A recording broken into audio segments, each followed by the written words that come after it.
Hello, friends. It's me, Karl, and we're tuning in to Cooking with Karl, now with branded apron. You cannot buy this. This is just mine. My lovely girlfriend got one for me. Thank you, Megan. She's holding the camera in case you're wondering where the weird angle is for me doing one of these. But anyway, today we are going to make Irish soda bread. I know it's been about, 6 months since my last episode, but it's time to make up for it with a very simple recipe. It just has 6 ingredients. They're over here. Butter, oat milk because we're doing it vegan for some reason, vinegar, flour, salt, and baking soda. Alright, so now the first thing we're going to do is actually make fake buttermilk. Now normally in a Irish soda bread you're going to need buttermilk to give it that kind of tangy flavor. Since we're using oat milk, because we went with our parents to Costco and they lovingly bought us a pack of 6 of them, we're going to be using oat milk, and we don't have the equal version of buttermilk.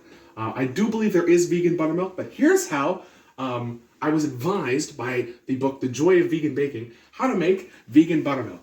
You take your oat milk, or whatever vegan equivalent milk that you have. You measure yourself out 2 cups. Hopefully this is enough for 2 cups. I don't really know. We're gonna have to find out. It's getting there. It's getting there. All right, so we have measured in our Pyrex 2 cups of oat milk. Refrigerate after opening.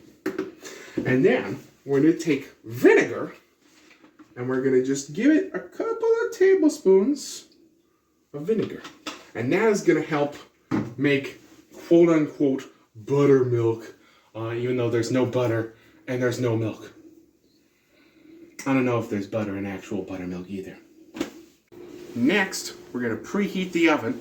So I don't know how you do it if you got digital. I was told that one of the options was gas level 7. I don't have a gas stove. I have an electric stove. So we're gonna hit our bake button and then we're gonna crank it on up. Now you can hold it, but I like the tap as fast as humanly possible to get to there. So you just hit bake and then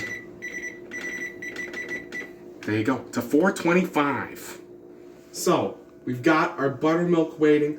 The acid is doing some weird dances with the milk. And now we're gonna make the dry ingredients put together. A lot of baking is just taking dry stuff and mixing it together, and wet stuff and mixing it together, and then smushing the two. So, really simple. Salt, baking soda, flour. 1, 2, 3. That's really the bread and butter, because it's bread, as you will. I already put the salt in there. I put most of the flour in there. Baking soda here is going to be our leavening agent. This is a quick bread, not a yeast bread. Quick being that it's not going to take you, a few hours waiting for something to prove and rise, and then you punch it down again and let it rise, and then punch it down again, and then put it in the pan. So baking soda is going to make it magically happen faster, and that's also why we needed the buttermilk, or in this case, vinegar in the oat milk. So we're going to put a little bit in there. There we go. You don't have to be super exact, but just don't overdo it, I know it's supposed to be 2 teaspoons, but it's fine. Maybe a little bit more. Okay. All right. Come here. There you go. Now we're going to put the last bit of flour in there. This is supposed to be the last half cup. So we're going to take a knife and, like a real professional, we're going to level it off here. There we go. Look at that. There we go. I'm just going to and in she goes. All right. I'll pan out a little bit. There you go. Now, my lovely girlfriend Megan asked about sifting flour.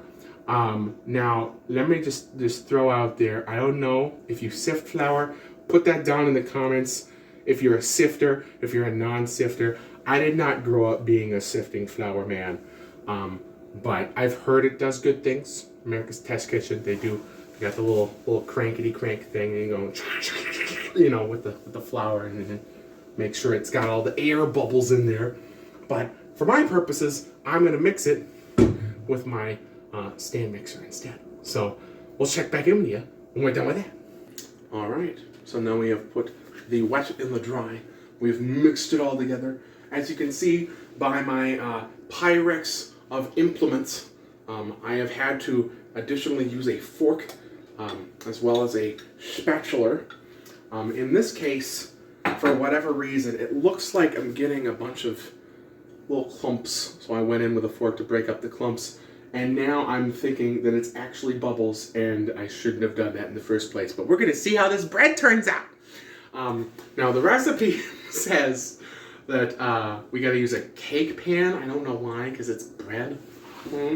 I'm thinking they're really just going for something with rounder sides, and they said 9-inch. So grab my old trusty pie tin, greased her up with some butter-flavored Crisco, and we're going to take this dough. Can you come over here, please?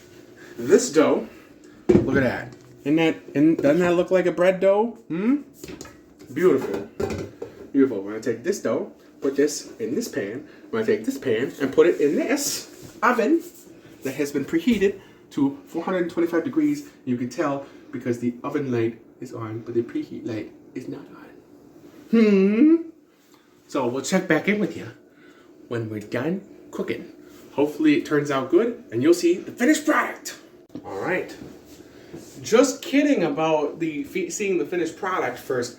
I forgot one of the most important steps. Hopefully you've saved your knife or other implement you used to level off the flour while you were measuring it. Knives are usually used for this step.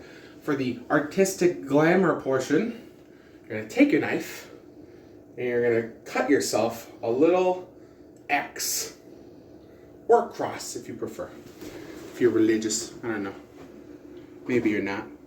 It says Irish bread, and the Irish are traditionally Christian, so maybe that's why there's a cross in it. Maybe they just like how it looks. I don't know. You're gonna have to Google it, because I sure didn't. So now you're gonna put your knife down. We have this kind of weird, ugly looking X thing in it, and we're gonna throw it in our oven for 45 minutes. We're gonna set ourselves a timer. And we're gonna come back to that for reals this time when it's done. Hopefully not catastrophically. All right, it has now been a little over 45 minutes. Our bread has risen slightly, and as you can see here, it has cracked down where the X is. The other side of the X didn't really go. Pro tip, don't use a butter knife. You're gonna cut it a little bit deeper.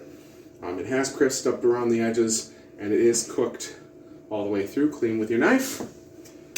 So from my kitchen to your kitchen, enjoy yourself some Irish soda bread, or just some bread. Cut. Are you rolling? Yeah. Can you cut that?